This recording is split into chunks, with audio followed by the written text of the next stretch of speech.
Saludos. Titulamos este vídeo Reflexiones arborescentes, modelo toroidal, tierra cóncava convexa, toroidal 3. Es por tanto el tercer vídeo de esta nueva serie que consideramos muy significativa y que recomendamos bajar para visionar posteriormente, quizás en próximos futuros. Nosotros recomendamos que las personas que estén buscando, pues a ellas pensamos que este vídeo pues les puede dar pautas y pistas precisamente de comprensión.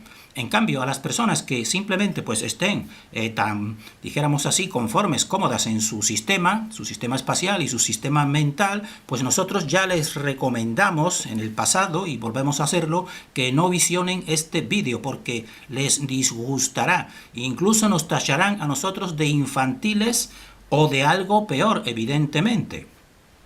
Porque nosotros en este vídeo, como su título indica, Reflexiones arborescentes, pues vamos a comenzar precisamente mostrando un ejemplo nuestro particular, concreto, simplemente, de el procedimiento mental innato que nosotros aplicamos y que, por supuesto, toda persona pensamos que está capacitada para eso, pero que normalmente pues no solemos hacerlo precisamente porque confiamos en distintos apartados mentales o distintas ciencias, y que unos maestros son los que tienen ese conocimiento y no unimos unos puntos con otros, que en eso consiste el pensamiento arborescente. Nosotros por eso vamos a exponer precisamente en voz alta ese tipo de reflexiones que a nosotros precisamente nos hace confiar en el modelo que nosotros estamos proponiendo.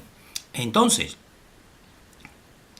son unas 5 o 6 reflexiones. Reflexión 1 que nosotros hacemos porque queremos establecer primeramente un marco mental de comprensión, para después precisamente el modelo concreto ver precisamente el posible sentido que puede tener en este marco mental que nosotros establecemos utilizando nuestro pensamiento arborescente, que por supuesto cada persona pues puede utilizarlo de su manera, según su entorno y según su conocimiento. Entonces vamos a decir una serie de pasos, unos seis pasos de este pensamiento nuestro arborescente, para que pueda servir como comprensión de precisamente cómo se va llegando precisamente a un puzzle comprensivo. Entonces, punto número 1 que nosotros planteamos: los pasos iniciales creativos de una posible divinidad o de una posible fuente o de una posible fuerza creativa, llámenle como quieran. Estos primeros pasos,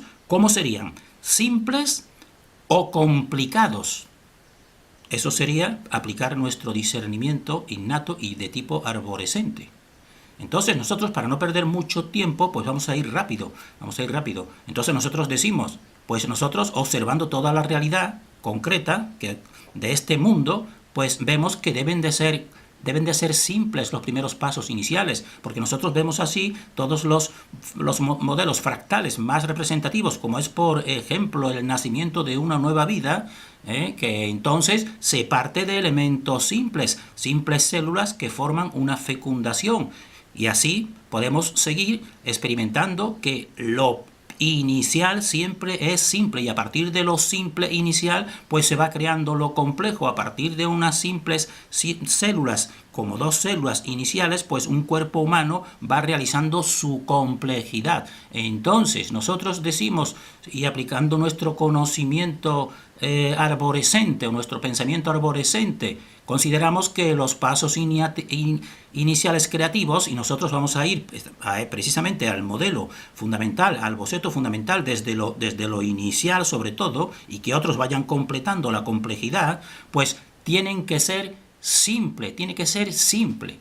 Y ahora, otro segundo pensamiento o reflexión arborescente en esta creación, que debe de ser sobre todo simple. ¿Cuál sería, dijésemos así, el paso inicial creativo? Un elemento, y a partir de ese elemento se establece una sucesión, o bien 2 elementos de un modo simultáneo creado.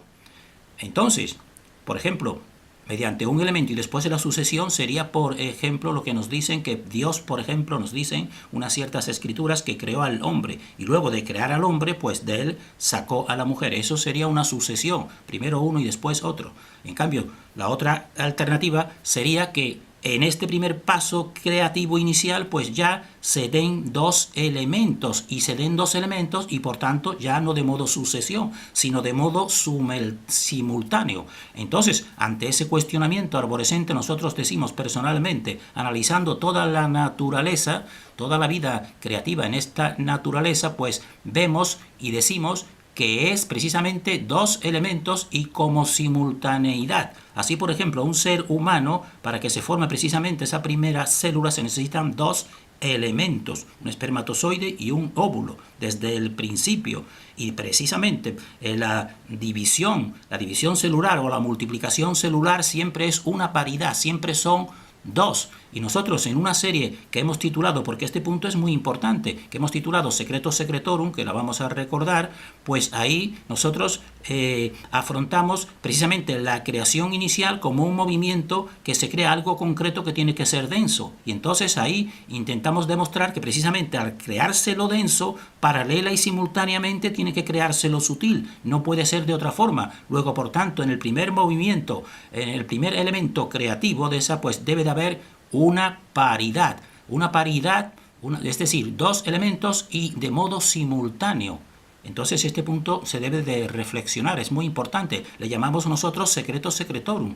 Punto número 3, pensamiento número 3 de esta pensamiento arborescente que nos lleva a un contexto general de un posible modelo. Punto 3, ¿cómo sería el movimiento creativo inicial?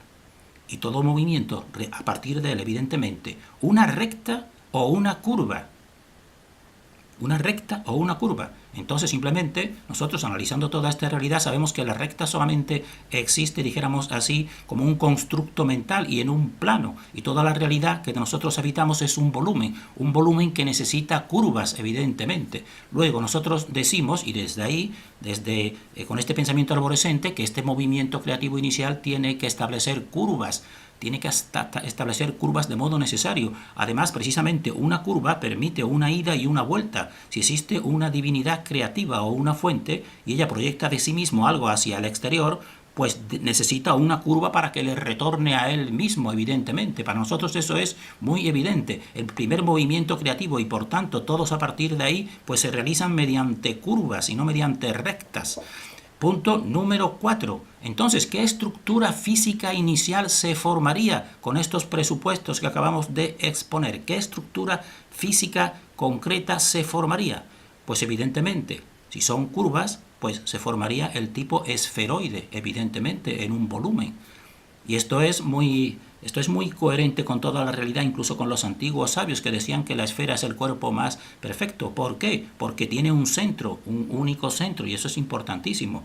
Ya nosotros en otros vídeos anteriores hemos dicho y expuesto que uno de los principios es que el universo tiene que ser uno, no puede haber dos, evidentemente. Entonces, si es uno, pues tiene que tener un centro, y eso es el cuerpo de la esfera, porque ya hemos dicho que deben de ser curvas, sobre todo, precisamente este tipo de movimiento de fuerzas, de líneas de fuerza electromagnéticas. Y punto número 5. Entonces, ¿cuáles y cuántos serían los elementos iniciales básicos de dicha estructura inicial base? ¿Cuáles y cuántos serían, dijéramos así, la base inicial de esta estructura? ¿Cuáles serían estos elementos básicos? Pues si hemos dicho que debe ser curva y debe ser esfera, y también hemos dicho que evidentemente el primer paso creativo y a partir de ahí todos deben constar de una paridad, de un par, pues entonces decimos que deberían ser tipos esferoides y en forma par. En forma par, no puede existir un esferoide por sí mismo creativo aislado. Para poder él formarse necesita, como ya hemos dicho en un punto de estos anteriores, pues se necesita un par equilibrante, porque el primer movimiento, pues precisamente no es una sucesión, sino es una simultaneidad que crea dos polos. Entonces, resumiendo, esto ya va perfilando evidentemente el modelo que nosotros estamos exponiendo desde hace mucho tiempo. Una paridad una paridad, esferoide cóncavo, esferoide convexo, o dos polos, y un centro creativo evidente. Entonces, por tanto, en resumen, en una frase, pues sería la existencia creativa de una paridad, pero mediante una triunidad necesaria, porque la triunidad sería el tercer eje que a partir de sí mismo pues crea estos dos polos. Entonces, esto que hemos expuesto es un ejemplo de cómo utilizando un pensamiento innato y de tipo arborescente y aplicándolo precisamente a la realidad que observamos, porque nosotros hemos estado observando la realidad de la fecundación, la realidad de las plantas, la realidad de las estructuras vivas, la realidad precisamente de cómo se produce el corazón latiendo, que es una pulsación. Entonces, aplicando y conjuntando con este pensamiento, pues uno llega al máximo acercamiento posible a la verdad. Y en cambio se desvía, es nuestra opinión, se desvía mucho si simplemente pues escucha, dijéramos así, teorías o presupuestos que son inobservables y son no experimentables por el propio sujeto. Entonces, nosotros, esto es lo que vamos a proponer en este tercer vídeo, que consideramos que puede ser revelador para algunos investigadores. Entonces, este es el esquema base de este vídeo. Y tenemos que decir, como hemos dicho, porque lo consideramos importante, que la creación inicial se centra en una simultaneidad creativa, en un par de elementos, pues remitimos a este vídeo, porque este punto es muy importante, que nosotros llamamos, por eso le llamamos este título, Secreto Secretorum 3, Origen, GSP 01. En este vídeo y en algunos de ese mismo título, pues viene explicado este punto inicial básico, de tal manera que en él pues se explica de un modo sencillo con esquemas elementales que si existe un origen manifestado, que sería precisamente este equilibrio que hemos puesto aquí de puntos antes de una manifestación exterior, que aquí estaría todo equilibrado e manifestado, y dentro de este equilibrio, que sería la fuente inicial, ella pues realiza una creación mediante lo que podemos decir densificando de sí misma aspectos suyos o partes suyas, haciéndolos más densos. Pues aquí se formaría, cuando tú formas y forma puntos de los que estaban anteriormente más densos, pues simultáneamente que se forma lo denso, paralelamente vean todo el entorno, que se forman espacios más abiertos, se forman más sutiles. Al mismo tiempo, de modo simultáneo que formas la densificación, pues tienes que formar paralela y simultáneamente la sutilización. Empleamos esta palabra entrecomillada, sutilización, que queremos decir elementos más sutiles. Así, por ejemplo, el cuerpo humano sería la parte densa, y la parte sutilizada o sutil pues sería el cuerpo etérico, por ejemplo. Y entonces pues nos resultaría una estructura así. Hemos puesto en amarillo precisamente que esa fuente inicial sigue permanente, es lo que hemos querido decir. Pero en sí misma pues ha creado una densificación, que se ve aquí el punto azul, pero al mismo tiempo que se ha formado la parte azul, se ha formado la parte roja, que es lo sutil. Esto es muy importante, que la persona llegue a meditar en ello, y entonces verá precisamente que este es un punto de partida que va dando muchísimo encaje del puzzle de comprensión, que al principio ya es necesaria una paridad. Entonces, nosotros también tenemos que decir que nosotros tuvimos dudas, porque vamos ahora a presentar aquí de un modo ligero e inicial, que seguiremos desarrollando, en presentar el modelo de dos movimientos, porque el modelo que nosotros consideramos y el último al que hemos llegado de comprensión de la Tierra cóncava, convexa, toroidal, es que existen dos movimientos en los dos esferoides, el esferoide convexo cielo y el esferoide cóncavo suelo, pues los dos se moverían. Hemos tenido dudas porque simplemente mediante este modelo anterior que expusimos y que lo seguimos considerando válido y explicativo, que es el modelo onda, como están viendo aquí, al igual que una onda, pues este modelo pues supone, al igual que en la Tierra plana y inversamente al modelo oficial, pues y lo que supone principalmente es un único movimiento. Entonces aquí estaría la Tierra predominantemente estática y el Sol sería el que realizaría este desplazamiento en forma de onda, como hemos visto aquí y en vídeos anteriores hemos decodificado. Esto es más fácil de entender y más fácil de comprender y puede servir a las personas que simplemente lo entiendan mejor. Pero nosotros, por eso hemos dicho, hemos tenido dudas porque junto con este modelo pues existe una cierta dificultad, unas dificultades como hemos dicho que son la continuidad de tamaño, si el Sol es más pequeño y está más próximo, ¿cómo es posible que continúe el mismo tamaño para el observador? Eso es una dificultad. Y también la cuestión de la temperatura. La cuestión de la temperatura es dificultad, como ya hemos visto en el vídeo anterior, para la Tierra oficial. Entonces, este modelo siendo más fácil, que tenemos aquí, pero en cambio da menos explicación que el que nosotros vamos a poner como complementario y nosotros evidentemente lo consideramos más real que este. Entonces, pero hemos tenido ciertas dudas porque comprendemos que el modelo que vamos a nosotros iniciar ahora en la explicación pues son de dos movimientos simultáneos y es en un principio parece evidentemente más complicado que este modelo que puede ser más comprensible. Por eso hemos tenido dudas, pero entonces simplemente decimos, muy bien, las personas que les vaya mejor con el modelo Tierra cóncava convexa, el modelo onda, pues que se queden con él, pero nosotros pues como buscamos el mayor acercamiento a la verdad y hemos llegado a una comprensión que consideramos superior, pues vamos a iniciar precisamente el modelo que consideramos más definitivo y que da mayor explicación precisamente a esa fenomenología que acabamos de decir. Entonces tenemos que decir en un principio, que nosotros vamos a analizar ahora este modelo como una totalidad dual. Que serían los dos esferoides, un esferoide cóncavo que sería el suelo que pisamos y un esferoide convexo, solamente ellos dos en sí mismos y no en cambio, por ejemplo, pues como dos partes que son duales, que así sería, por ejemplo, la Tierra tiene una dualidad en sí misma, que son dos polos. Y decimos también que nosotros, pues el cielo pues también tiene una dualidad en sí misma. Pues nosotros decimos, eso sería parcialidades duales. Eso lo dejamos porque eso es secundario, eso es más complicado. Vamos a lo más básico.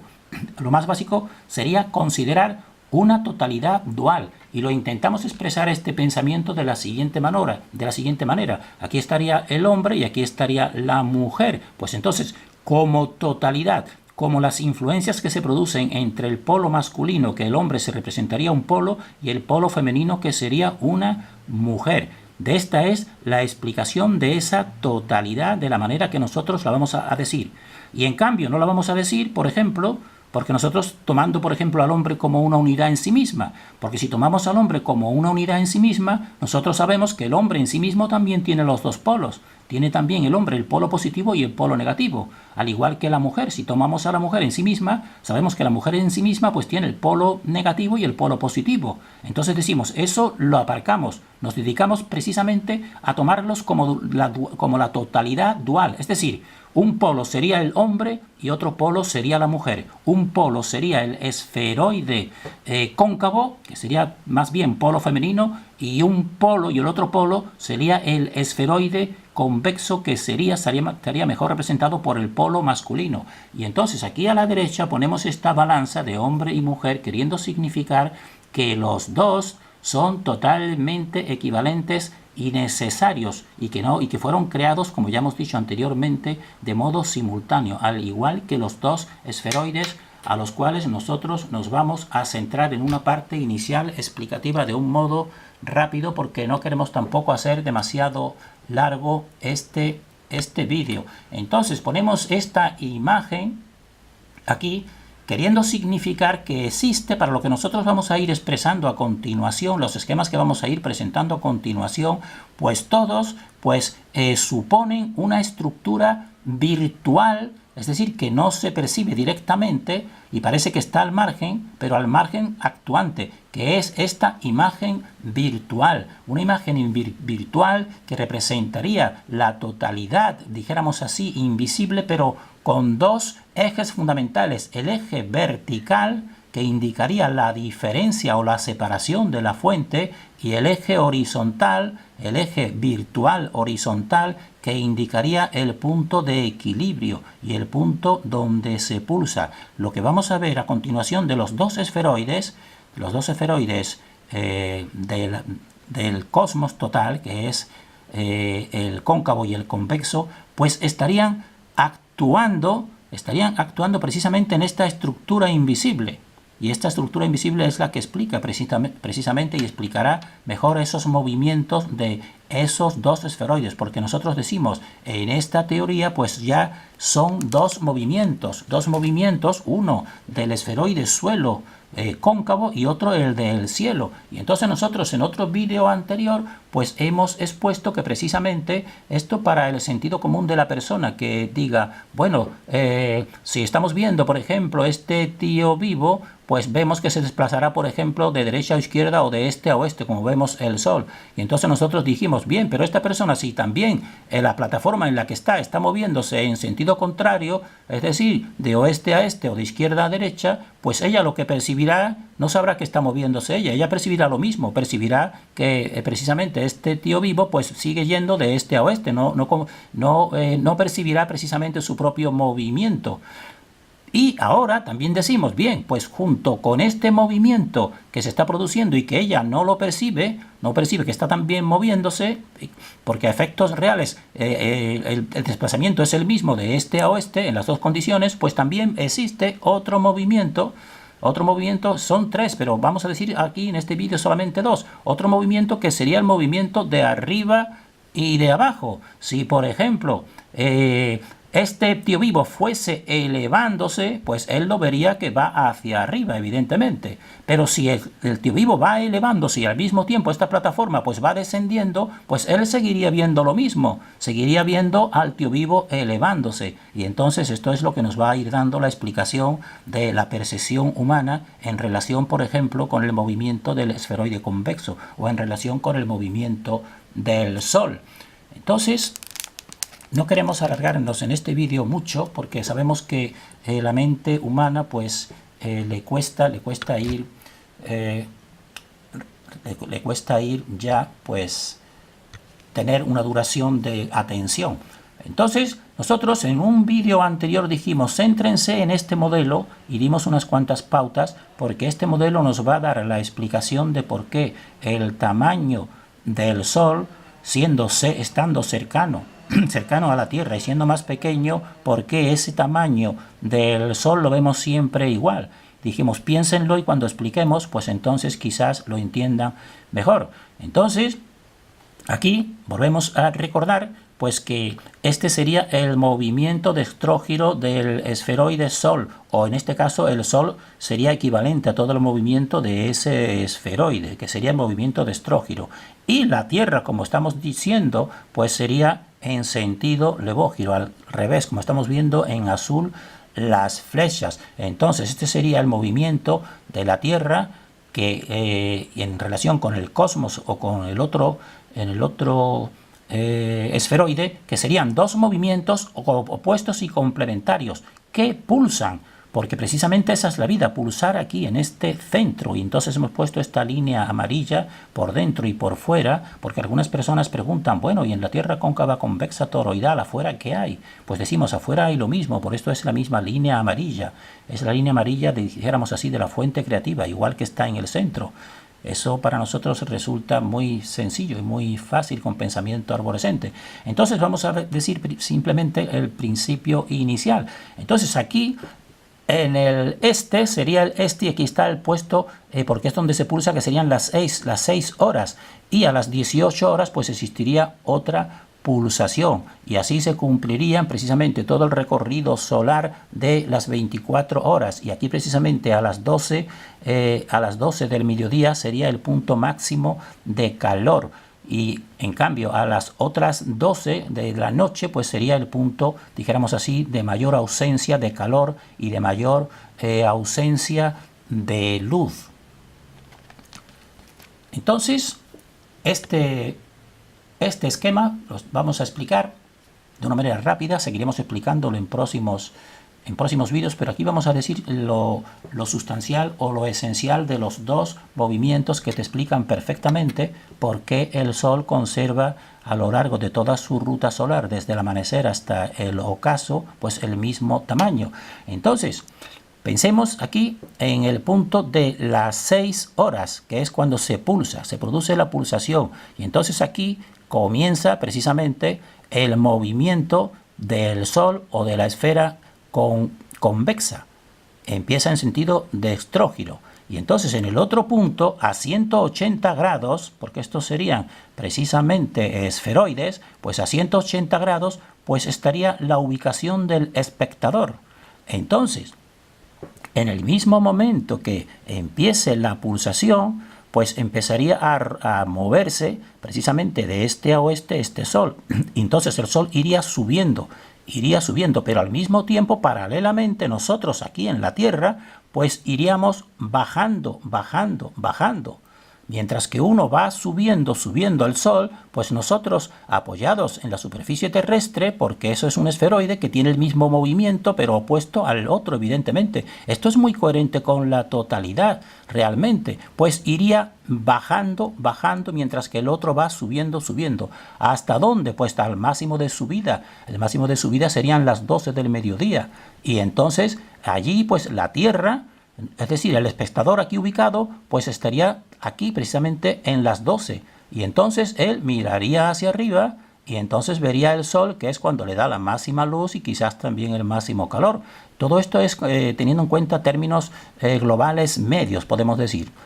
Entonces, pero ¿qué es lo sustancial que vamos a cortar aquí para seguir explicando en el próximo vídeo? ¿Qué es lo sustancial? Lo sustancial precisamente para la conservación del tamaño aparente ante el espectador del Sol es que aquí existe una distancia que podemos decir, la cuantificamos en 180 grados, viendo las medidas reales de la Tierra, que en eso sí tienen más razón, pues ya podemos saber que este es un radio de unos 6.000, algo más de 6.000 kilómetros. Eso en cuanto, dijéramos así, el esferoide que más conocemos, que es la Tierra. Pues entonces, al mismo tiempo, esta misma distancia, que son, que aparentemente veríamos el Sol con 180 grados, esos 180 grados se van, dijéramos así, conservando, porque al mismo tiempo que se va acercando el Sol por la derecha, pues va subiendo. Pero entonces, nosotros aquí en el suelo, pues nos vamos acercando también al Sol, aunque nosotros, evidentemente, como hemos dicho ya anteriormente, solamente lo vemos a él moverse, evidentemente, no vemos nuestro movimiento. Entonces nosotros iremos bajando mientras que él va subiendo. Y entonces en un esferoide, un elemento subiendo, uno de sus radios subiendo y otro bajando, pues cuando llegan al punto medio, pues esta misma distancia, pues se conservará, pero con inclinación distinta. Estará el Sol arriba y nosotros estaremos abajo, pero estaremos a 180 grados separados, exactamente al final que al principio. Por tanto, la distancia será equivalente, prácticamente equivalente, y por eso lo seguimos viendo al Sol desde que amanece hasta el ocaso de la misma manera, porque después, una vez llegado a este punto, pues el Sol continúa con su movimiento, pero ahora él desde las 12 empieza a bajar, evidentemente, y eso lo sabemos. Entonces el Sol empieza a bajar y nosotros en nuestro esferoide suelo que estamos apoyados, veremos cómo el Sol se va alejando en el horizonte y va bajando, porque nosotros también nos estamos separando. Mientras que él va bajando, nosotros vamos subiendo. ¿Hasta cuándo? Pues hasta las 18, porque a las 18, evidentemente, ahí el Sol pues habrá bajado lo máximo y nosotros habremos subido lo máximo y estaremos también en esa misma distancia, en esos 180 grados. Por eso la visión, hasta que terminemos de ver al Sol hundiéndose, pues lo vemos del mismo tamaño. Esto es una explicación que nuestro espíritu descansó cuando vio esta explicación para nosotros, pues realmente tan coherente como que sabemos que, por ejemplo, nada es totalmente pasivo.